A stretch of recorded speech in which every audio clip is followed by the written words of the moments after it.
J'aimerais méditer sur deux textes que nous allons lire. L'un sera un peu plus long que l'autre, mais je me demandais, Seigneur, c'est le dernier dimanche de l'année 2019.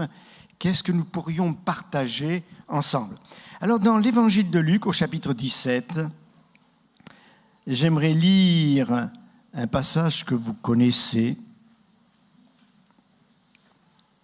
Puis ensuite, nous lirons dans 1 Thessaloniciens. Jésus, se rendant à Jérusalem, passait entre la Samarie et la Galilée. Comme il entrait dans un village, 10 lépreux vinrent à sa rencontre. Se tenant à distance, ils élevèrent la voix et dirent « Jésus, Maître, aie pitié de nous !» Dès qu'il les eut vus, il leur dit « Allez vous montrer au sacrificateur. » Et pendant qu'ils y allaient, il arriva qu'ils furent guéris. L'un d'eux, se voyant guéri, revint sur ses pas, glorifiant Dieu à haute voix. Il tomba sur sa face aux pieds de Jésus et lui rendit grâce. C'était un Samaritain. Jésus, prenant la parole, dit « Les 10 n'ont pas-ils été guéris, et les 9 autres, où sont-ils ? Ne s'est-il trouvé que cet étranger pour revenir et donner gloire à Dieu ? Puis il lui dit « Lève-toi, va, ta foi t'a sauvé. » Et dans la première épître aux Thessaloniciens, j'aimerais lire au chapitre 5, 2 versets. 1 Thessaloniciens, chapitre 5, les versets 16 à 18.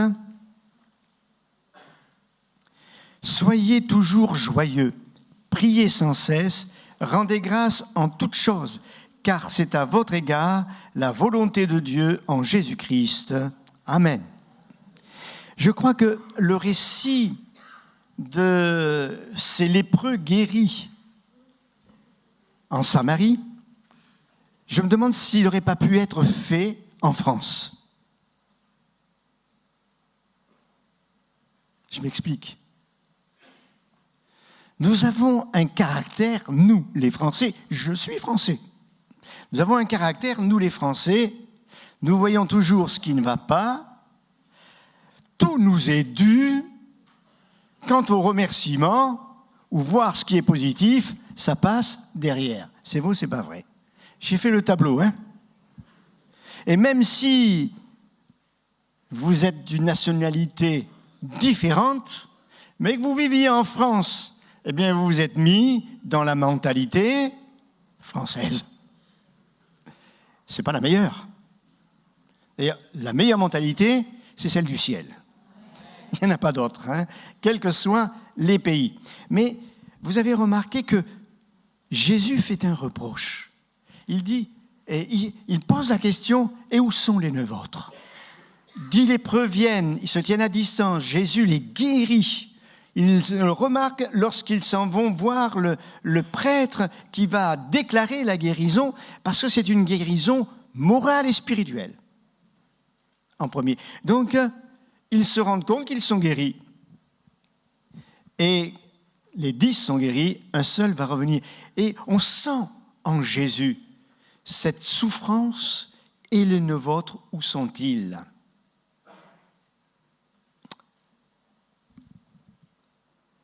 Des fois, quand je lis des textes de la parole comme ça, je me pose des questions. Admettons, du temps des prophètes Élie et Élisée, ils sont dans le royaume d'Israël. Quels sont ceux qui vont être bénis? Des étrangers. Élie va exercer son ministère auprès d'une veuve étrangère. Élisée va être le moyen de purification d'un étranger, un Syrien. Et je me dis, mais dans le pays d'Israël, est-ce qu'ils ne sont pas au courant qu'il y a les prophètes Élie et Élisée que Dieu utilise de manière remarquable? Si, mais personne n'en profite. Je me pose la question. Quand je regarde du temps de Jésus, il va dans un endroit où il y a beaucoup de malades, de toutes sortes. Et à la piscine de Bethesda, Jésus s'approche d'un homme qui est là depuis des dizaines d'années. Personne s'est occupé de lui. Jésus va le guérir là devant tout le monde. Moi, il me semble que autour de cette piscine, moi-même attendant la guérison, je vois ce que Jésus vient de faire. J'aurais dit, hé, et moi? Vous ne l'auriez pas fait, vous? Imaginez-vous que vous soyez atteint d'un cancer, ou que vous soyez là, accidenté, n'ayant plus les membres qui fonctionnent, ou ayant fait un AVC, ou que sais-je encore, et que Jésus passe, vous le laisseriez passer? C'est pas possible. Personne n'a bougé. Et Jésus est reparti. Moi, je suis sûr que Jésus voulait faire d'autres miracles. Il arrive, après avoir traversé la mer avec ses disciples, de l'autre côté de Tibériade, il arrive, et là, il y a un homme qui est tourmenté, possédé, il vit parmi les tombes, les tombeaux, les morts, etc. Tout le monde a peur de lui, on a essayé même de l'enchaîner, rien n'y a fait. Les gens ont peur. Jésus, par sa parole, va le délivrer des légions de démons. Que font les gens? S'il te plaît, va-t'en. On ne veut pas que tu restes là. C'est vraiment, ce sont des choses, je n'arrive pas à les comprendre. Moi, il me semble qu'au contraire, voyant l'autorité qu'il y a dans le nom de Jésus, j'aurais pensé à des gens qui sont dans le besoin. J'aurais demandé à Jésus, viens, suis-nous. Ou j'aurais demandé aux familles d'aller chercher leurs parents qui sont handicapés, qui sont ennuyés, qui sont tourmentés, etc. pour lui dire, amenez-les à Jésus. Pas du tout. Il demande à Jésus de partir. Ça ne vous choque pas, ça? Tout ça me marque. Jésus vient. Les Juifs ne veulent pas de Jésus. Alors que les Grecs demandent à un apôtre, est-ce qu'on ne pourrait pas amener Jésus avec nous? Qu'est-ce que vous en pensez? Eh bien, je me pose la question. Jésus nous a bénis d'une manière ou d'une autre. Chrétien ou non chrétien. Et quand on regarde dans le passé, il y a de quoi se rendre compte que dans telle circonstance, oh, mais j'ai été gardé là. Dans telle autre circonstance, j'ai vu qu'il y avait quand même quelque chose au-dessus de nous. Je dis quelque chose exprès. Hein? Et puis le Seigneur vous a fait du bien, peut-être parce que vous avez demandé à quelqu'un de prier, et la personne l'a fait, et Dieu vous a béni. Bien sûr, vous êtes plus ou moins incrédule, vous avez dit, bon, c'est vrai, c'est une coïncidence. Et derrière tout cela, derrière les bénédictions que Dieu a accordées, avec lesquelles Dieu nous a bénis, fait du bien, derrière tout cela, qu'en est-il aujourd'hui? Je reviens à mon texte, 10 lépreux purifiés. Les 10 s'en vont pour faire constater la guérison, la purification. Et il y en a un qui revient, un seul. Et en plus, c'est un étranger. C'est-à-dire, ce n'est pas un juif. Il revient, et puis quand il revient, il se prosterne devant le Seigneur. Le Seigneur lui dit, tu as été guéri. Maintenant, va. Il s'est passé quelque chose de moral, de spirituel, d'intérieur en toi. Tu es sauvé. Mais les 9 autres, où sont-ils? Or, on peut se poser des questions. Pourquoi ne sont-ils pas revenus? On pourrait penser, parce qu'ils sont contents d'aller voir leur famille. Ce que je comprends, ce que je conçois, puisqu'ils vivaient à l'écart. Ils se contentaient de ce que des gens venaient leur apporter dans des endroits, que ce soit nourriture ou vêtements, etc. Ils se contentaient de cela. Donc, je comprends. Mais peut-être Dieu attendait que tu reviennes vers lui, mais tu as préféré passer, suivre ta famille, et tu l'as laissé de côté. On pourrait penser peut-être qu'ils ont oublié. C'est vrai que c'est facile d'oublier. Ils ont oublié.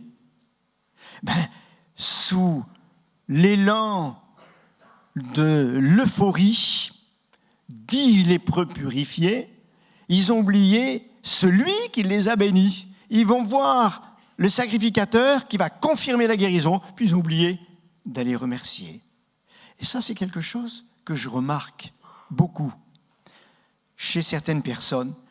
Elles oublient de dire merci. Ça n'arrive pas ? Elles oublient de dire merci. D'ailleurs, on le dit aux enfants, hein, quand on leur donne quelque chose. J'ai pas entendu.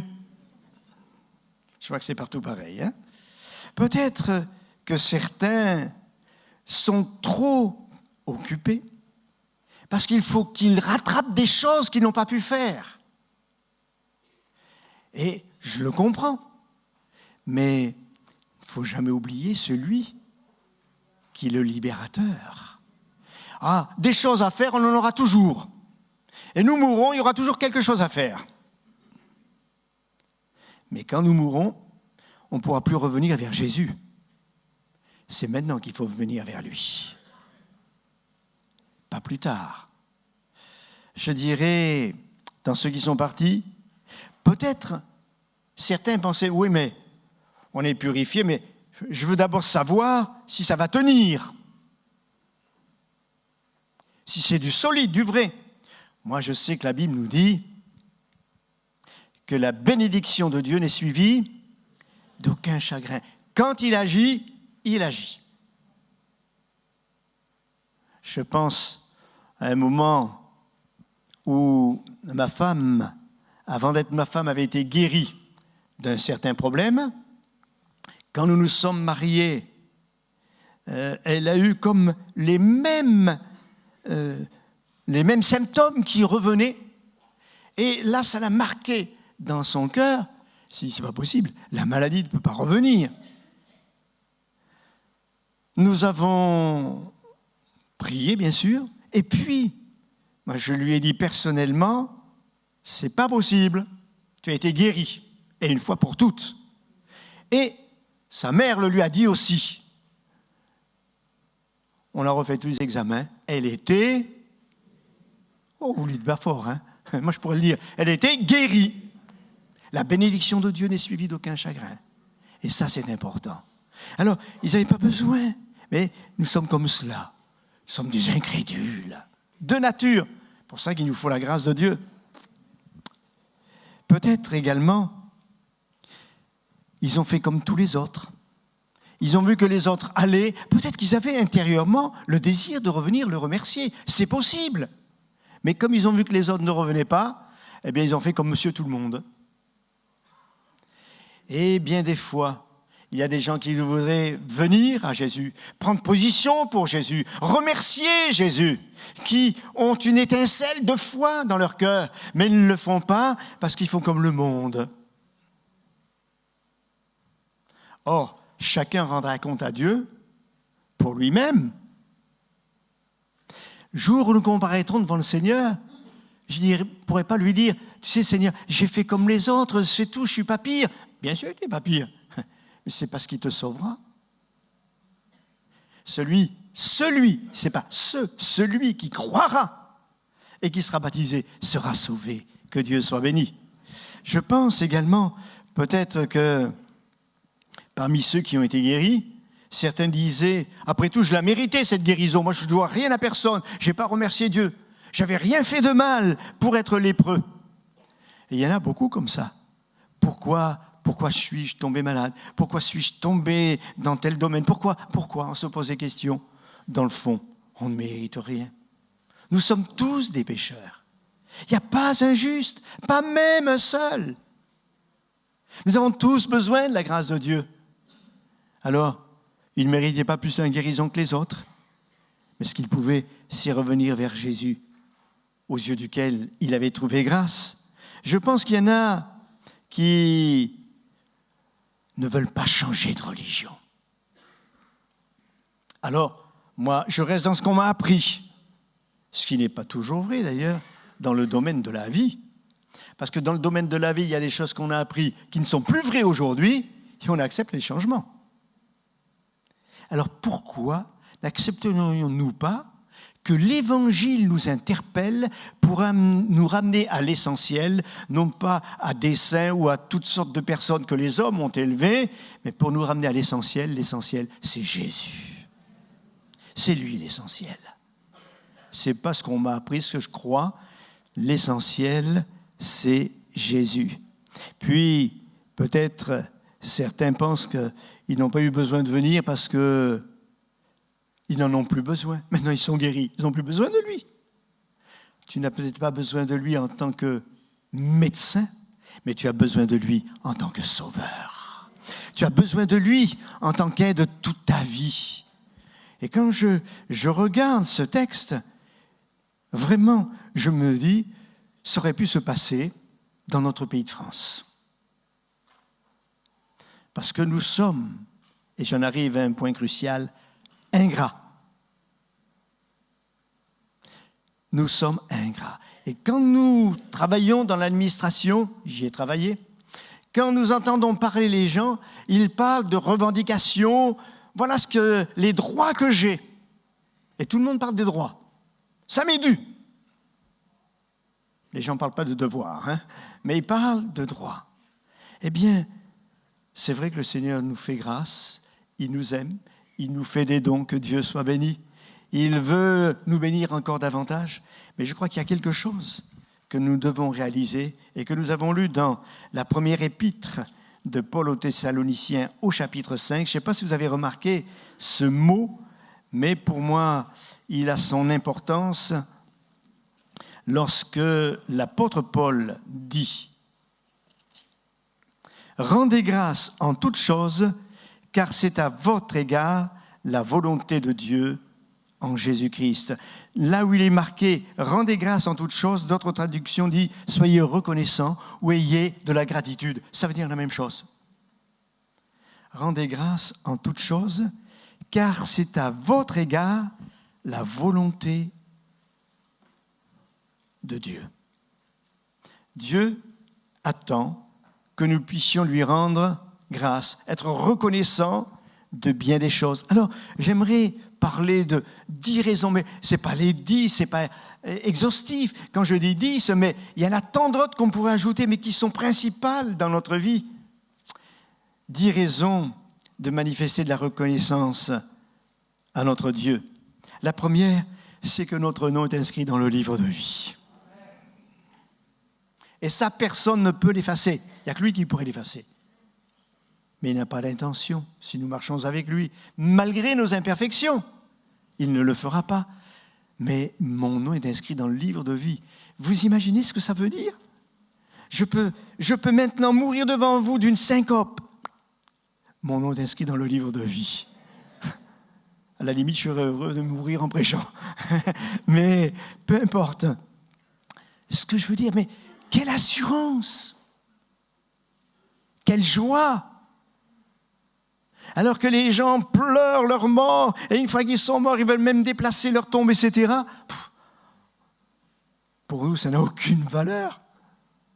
Dès que je meurs, mon âme va vers le Seigneur. Que Dieu soit béni. Mon nom est inscrit dans le livre de vie. Et ça, je devrais m'en réjouir tous les jours. Tous les jours que Dieu me prête, ou Dieu me prête vie. Je dirais également une deuxième chose. Il répond à nos prières. Toi qui exauces les prières, tous les hommes viendront à toi. Dites-moi, juste un petit sondage, très courtement. Quels sont ceux qui ont vu Dieu répondre à leurs prières ? Levez la main. N'ayez pas peur, hein. Je ne vais pas vous compter, etc. Vous avez prié. J'en vois qui sont plus timides, mais c'est bien. J'en vois qui enlèvent même 2 mains. Hein. Vous avez raison. Dieu soit béni. Vous imaginez ? Rien que cela. Et puis, ce n'est pas fini. Parce que les prières, vous en avez d'autres encore à faire au fur et à mesure que Dieu vivra, vous prêtera vie. Donc, il répond à nos prières. Et ça pas une fois, pas 2 fois, même dans une année. Combien de fois il répond ? Voire même plusieurs fois dans une semaine. Pour ne pas dire plusieurs fois par jour. Même dans des choses bénignes. Il répond aux prières. Seigneur, je voudrais me remercier pour toutes les prières que tu as exaucées. Et nous voulons lui rendre gloire.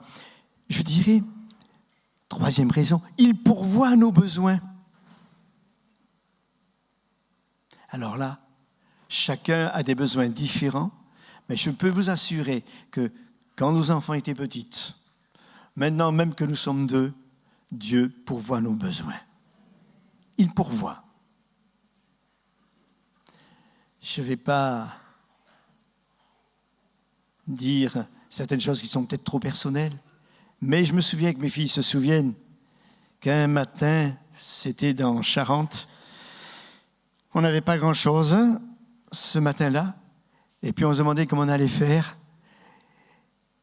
Et quand j'ouvre la porte pour sortir de la maison, devant la maison, il y avait un cajot avec pas mal de choses, de nourriture à l'intérieur pour nous. On ne sait pas qui c'est qui l'a porté. Je ne le sais pas. Je ne pouvais pas remercier la personne, mais Seigneur, je peux te remercier à toi. Et puis, ça c'est un exemple. Mais je vous assure que Dieu l'a fait plusieurs fois.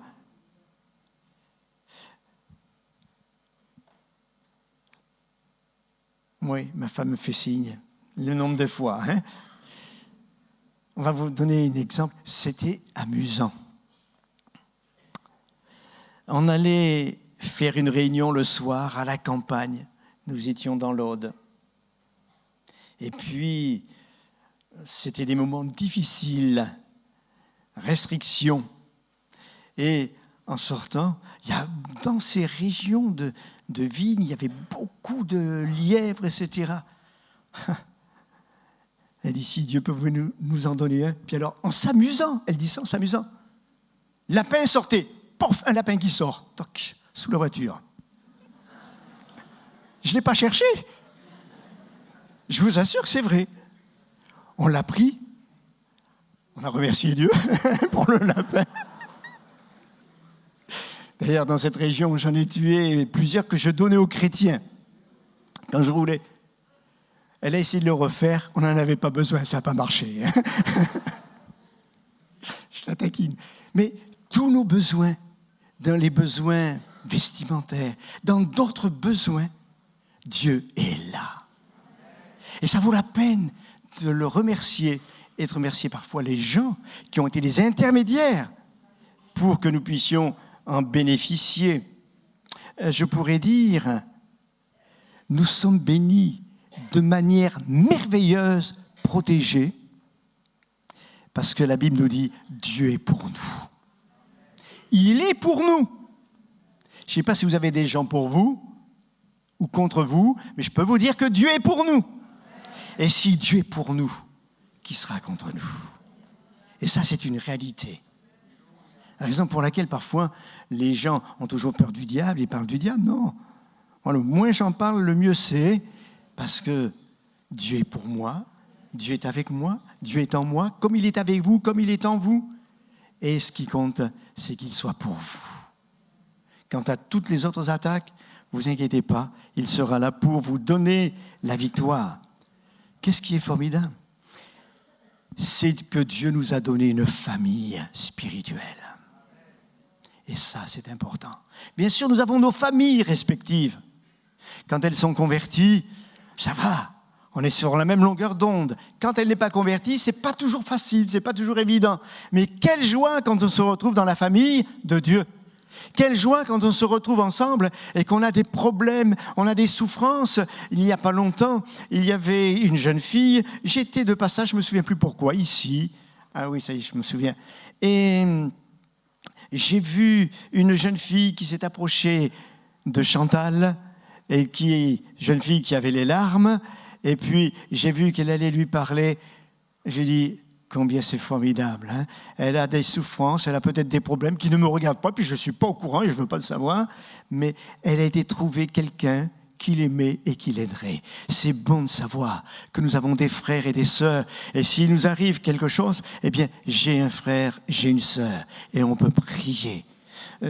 Hier soir, nous recevions un coup de fil de nos petits-fils qui s'est fait mal. Il s'est planté en ouvrant des huîtres dans la main et il doit être opéré ce matin. Mais il était, je dirais, heureux de pouvoir partager avec nous parce qu'il sait que derrière tout cela, nous allons prier. Eh bien, ce qui est vrai dans la famille quand elle est unie, je vois avec nos enfants comment nous sommes libres. Et dès qu'il y a quelque chose qui ne va pas, eh bien, hop, tout de suite on prie. Nos filles font la même chose, peu importe l'endroit où elles sont. Eh bien, c'est bon d'être dans la famille de Dieu. Merci Seigneur pour mes frères et mes sœurs. Alléluia. Merci pour les bien-aimés. Et je vois que certains ont appris des souffrances, enfin, l'épreuve par laquelle est passée Colette. Eh bien, nous recevons des coups de fil de tous les coins de France, et voire même en dehors de la France. C'est la famille de Dieu. Je veux bénir le Seigneur pour la famille de Dieu. Elle est belle, elle est grande. Que Dieu soit béni. N'oubliez pas la famille de Dieu. Bénissez Dieu. Remerciez Dieu pour la famille qu'il vous a donnée, pour votre frère, votre sœur. Je pense également, une autre raison de louer Dieu, pour les épreuves traversées.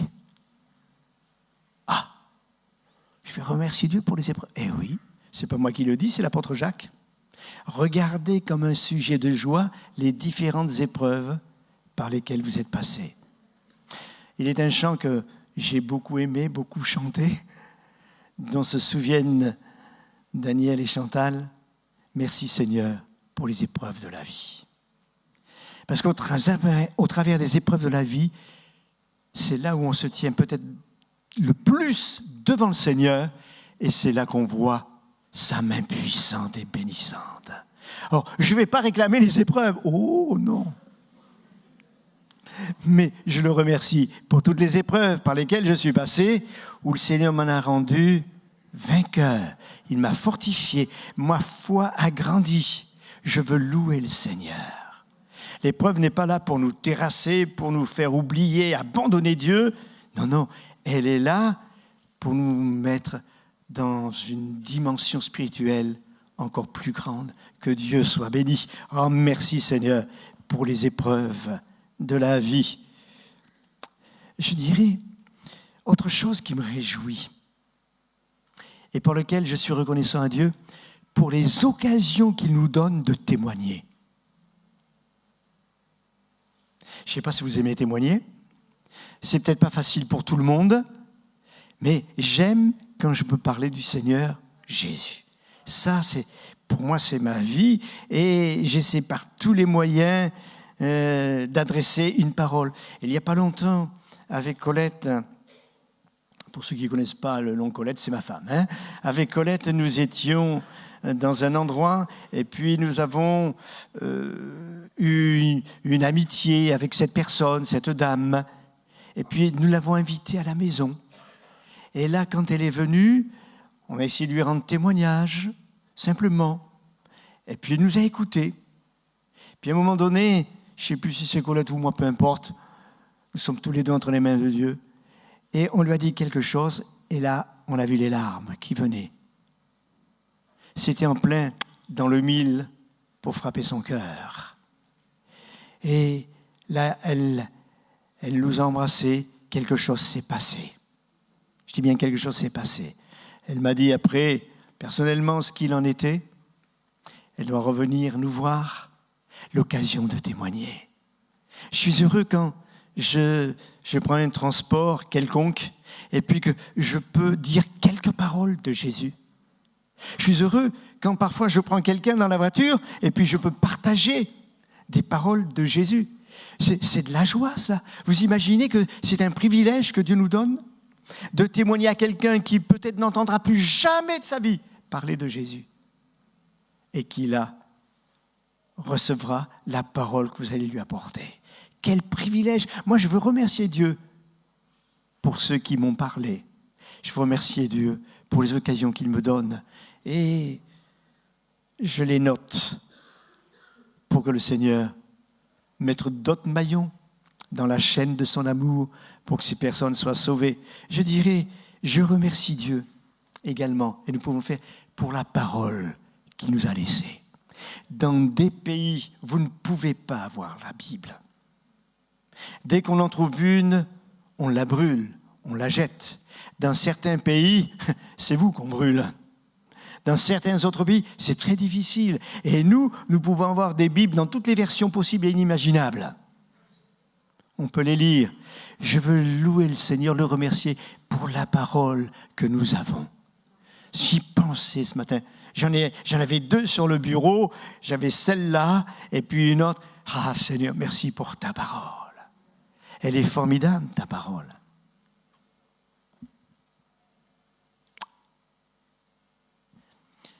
Merci Seigneur pour ce que je ne vois pas, mais je sais qu'ils sont présents pour tes anges. Les anges sont des esprits célestes qui exercent un ministère. Envers qui ? Envers le pasteur Daniel, ou le pasteur David, ou le pasteur Galifo. Non ! Il exerce un ministère en faveur de tous ceux qui doivent hériter le salut. Et nous en faisons tous partie. Dès que nous avons donné notre vie au Seigneur, et même avant, les anges de Dieu veillaient sur nous. Que Dieu soit béni. Alors, moi, je ne les vois pas, je ne les commande pas, je ne les invoque pas, je ne les prie pas. Je n'ai pas une image d'un ange sur moi, pas du tout. Mais je sais qu'il y a des anges qui veillent sur nous. Des anges qui exercent un ministère, qui préparent les choses. C'est formidable, ça. Et je veux louer Dieu, parce que je ne les vois pas, mais je sais que les anges sont là. Et j'en suis conscient.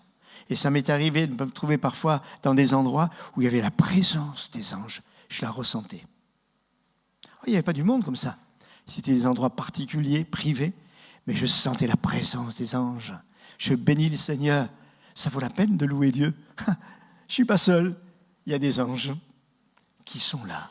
Peu importe où je vais. Et puis, je dirais, j'ai une carte à la maison où il y a marqué ceci. Si tu prenais le temps de remercier Dieu pour ses bénédictions, tu n'aurais plus de temps pour te plaindre. Je l'ai même photocopié pour la voir, au cas où je perdrais l'original. Je me suis dit, ça, je ne veux pas l'oublier. Moi, râleur, comme tous les Français, eh bien, je vais apprendre à remercier Dieu pour tous ses bienfaits.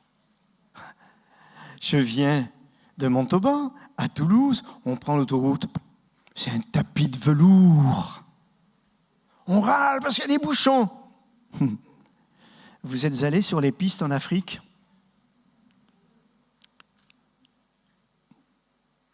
Il y en a qui y sont allés. Vous, mes frères africains, qu'est-ce qu'il en est ? J'y suis allé aussi. Daniel y est allé, puisqu'il a eu des problèmes, d'ailleurs. Eh bien, moi, je remercie Dieu. On pourrait le remercier. Qu'est-ce que vous en pensez ? Plutôt que de râler, il y a un nid de poule, là, ils ne font rien. Ceux qui travaillent sur les chaussées. C'est pas comme ça que nous sommes et que nous agissons ? Vrai ou pas ? Eh oui. Et puis, ça arrive au feu rouge. C'est toujours pareil, c'est quand je suis pressé, les feux rouges. Je connais des pays où il n'y a pas de feu rouge. Mais je suis sûr que vous n'y connaîtriez pas, parce que vous auriez trop peur, et moi aussi. On râle toujours. Si tu prenais le temps de remercier Dieu pour tous ses bienfaits, et les bienfaits de Dieu sont innombrables. Vous vous souvenez de ce chant ? Compte les bienfaits de Dieu. Mets-les tous devant tes yeux. Tu verras combien le nombre en est. Ah bon, je crois que c'était petit. Non, le nombre en est grand. Je connais un frère qui habite à Tahiti. Un jour, il s'appelle Frédéric, un jour, sa fille voulait attraper des mangues au-dessus d'une verrière. Elle est passée pour attraper les mangues et puis elle est tombée. Elle a traversé la verrière, donc là elle s'est blessée. Elle est tombée sur le cuve en ciment sur le rebord. Elle s'est enfoncée.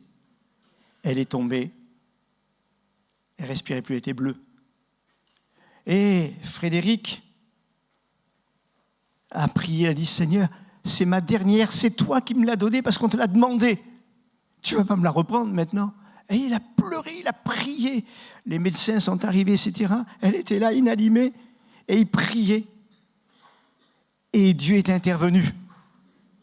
Dieu a redonné la vie à sa fille. Elle est mariée, elle a 3 enfants maintenant. Ça lui est arrivé, elle avait 12 ans. Et je la connais bien. C'est la petite. Enfin, elle est plus grande que moi maintenant. Mais en souvenir de cela, Frédéric jeûnait et priait et louait Dieu le jour où Dieu avait ressuscité sa fille. Chaque année. Et je faisais une mission en Polynésie. Et il me dit, Guy, tu sais, demain, je jeûne et je loue le Seigneur en souvenir de ce que Dieu a fait à ma fille. Il me dit, tu viendras avec moi? Je dis, oui, pas de problème. Et nous nous sommes rassemblés, on était tous les deux, même pas grand monde, tous les deux. Et on louait Dieu. Et pendant que nous étions en train de louer Dieu, de le remercier pour ce qu'il avait fait à sa fille, il reçoit un coup de fil. On a prié pour les autres membres de la famille, il reçoit un coup de fil. Son fils, alors, juste celui qui est avant celle que Dieu avait bénie, son fils qui travaillait à l'EDF, s'était garé dans un endroit, il avait mal tiré le frein à main, et puis il a vu sa voiture descendre. Parce que à Tahiti, à Papeete en particulier, il y a des côtes, des descentes, etc. Il a vu sa voiture descendre tout seul. Elle traversait un carrefour. Elle est remontée dans la rue qui était en face et elle a fait ça. Il a eu peur. Son fils s'appelle Michel. Quand il a vu la voiture revenir vers lui, il a fait ni l'une ni l'autre. Il a plongé à travers le pare-brise pour pouvoir atteindre le frein à main et l'arrêter. Bien sûr, il a été blessé. Pendant que nous, on priait et louait, il a été blessé, transporté à l'hôpital. On ne savait pas trop ce qu'il avait. On lui dit ça. Il dit, Guy, on continue à prier, à louer. On l'a fait et son fils va très très bien. D'ailleurs, Colette le connaît bien, Michel, un garçon charmant qui aime Dieu de tout son cœur. Parce qu'on était en train de remercier Dieu. Dans cet accident, à nouveau, Dieu intervient. La gratitude.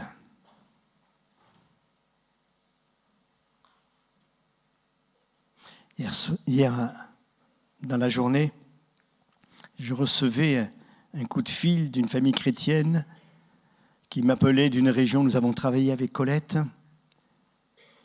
Elle me demandait si je peux aller voir la sœur de sa femme parce qu'on lui a découvert un cancer dans un endroit, un poumon. En un mois, tout s'est généralisé. Elle est hospitalisée à Montauban. Il me demande d'aller la voir, ce que je vais faire. Et là, je n'ai pas pu m'empêcher de remercier Dieu pour Colette. En un mois. Cette femme est croyante, mais pas spécialement la foi dans la parole de Dieu. Mais je me suis dit, Seigneur, en un mois, Colette aurait pu partir. Mais toi, tu es bon. On a tant d'occasions de rendre grâce à Dieu, d'avoir de la gratitude. Je lisais le témoignage de cette femme. Elle travaillait. Sa maman téléphone parce qu'elle gardait sa petite fille de 9 ans. Et sa petite fille de 9 ans s'étouffait avec un bonbon. Il était coincé là, elle ne pouvait plus. La mamie ne savait pas ce qu'il fallait faire. Alors, elle a téléphoné à sa fille et puis elle criait. Et il y a un jeune homme qui travaillait pas loin, qui a entendu, il est venu. Et c'est lui qui a sauvé la petite, qui a réussi à lui faire cracher le bonbon. Et puis, l'incident était clos. Mais la maman n'a pas réalisé la gravité de ce qui s'était passé. Et elle a réfléchi Et 29 ans après, entre-temps sa fille était mariée, elle avait des enfants, etc. 29 ans après, Dieu lui a mis à cœur, mais est-ce que tu as remercié celui qui a sauvé ta fille? Elle a cherché à savoir où il était dans une autre ville. Elle lui a donné rendez-vous avec sa femme, puisque cet homme s'était marié, et ensemble, ils se sont réjouis de voir cette petite qu'il avait sauvée à 9 ans, qui avait donc maintenant 38 ans. Elle était là, maman de famille, une famille heureuse et bénie. Quelle gratitude! Elle dit, je ne savais pas si je devais lui porter quelque chose, mais le fait seulement que je m'en sois souvenu, que je lui ai amené ma fille avec sa famille et qu'il l'ait vue, c'était le plus beau des cadeaux.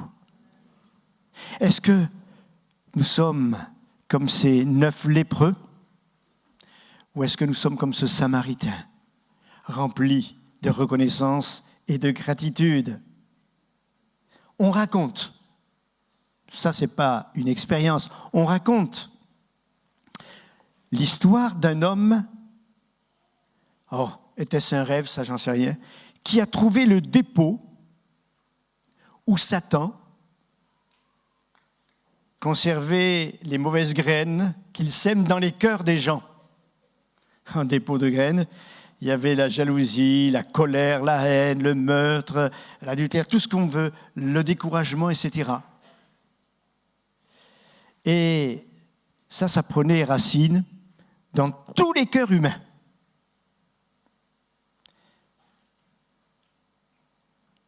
Mais Satan a dit, je suis obligé de reconnaître qu'il y a une sorte de cœur dans lequel ces graines ne prennent jamais racine, c'est dans le cœur d'une personne qui est reconnaissante.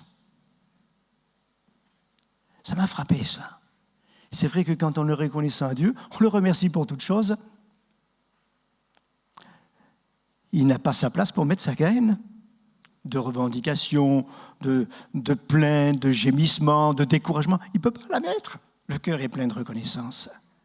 Et je crois que nous avons passé une année, elle a été ce qu'elle a été pour les uns et les autres. Mais nous allons entamer une nouvelle année bientôt. Est-ce que je peux être reconnaissant à l'égard de Dieu, de tout ce qu'il m'a donné, de tout ce qu'il a fait, de toutes ses interventions? Personnellement, et ça m'est personnel, ma femme ne le sait même pas encore. Mais elle sait que quand je prêche, il faut s'attendre à tout. Je vais m'acheter un petit carnet pour l'année 2020. Et je vais noter chaque jour ce que je pense être digne de reconnaissance. Et je crois que j'en aurai à mettre. Peut-être qu'un carnet ne suffira pas. C'est possible. J'en achèterai 2, 3, 4 s'il le faut. Mais je veux mettre toutes les choses pour lesquelles je suis reconnaissant à Dieu. Reconnaissant à Dieu. Seigneur, je veux vivre avec toi des choses nouvelles. Quand j'étais jeune, on n'était pas mariés, j'avais 14 ans. Le pasteur qui nous enseignait avait dit, pour réaliser quel genre de personnage vous êtes réellement, vous qui pensez être bien, mettez sur un carnet toutes les fois où vous vous plaignez.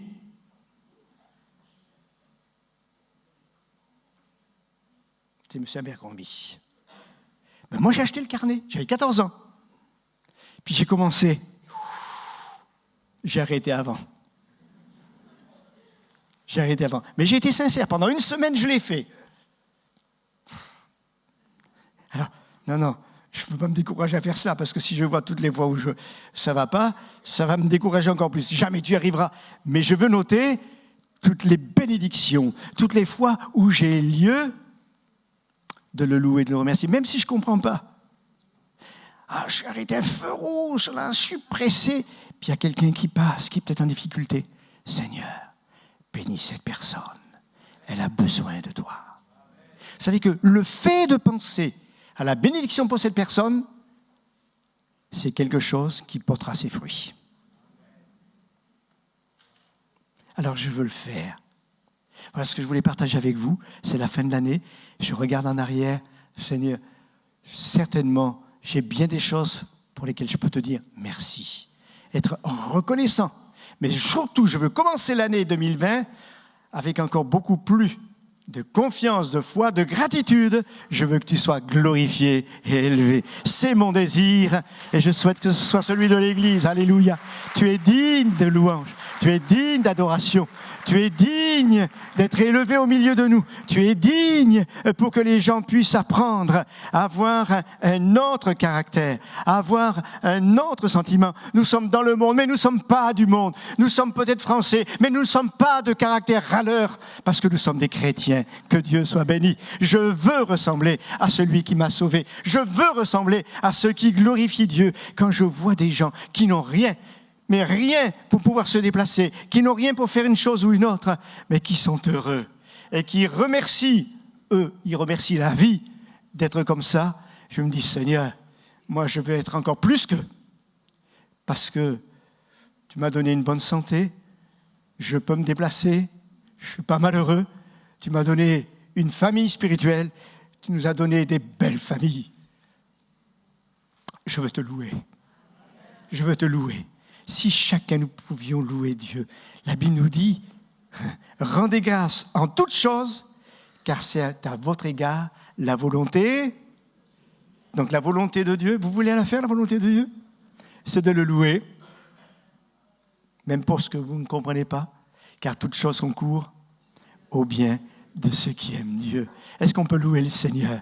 Vous êtes d'accord de le faire? On va le louer. Peut-on se mettre debout? Je vais demander à notre frère, pasteur Daniel, de venir et il va louer le Seigneur. Alléluia.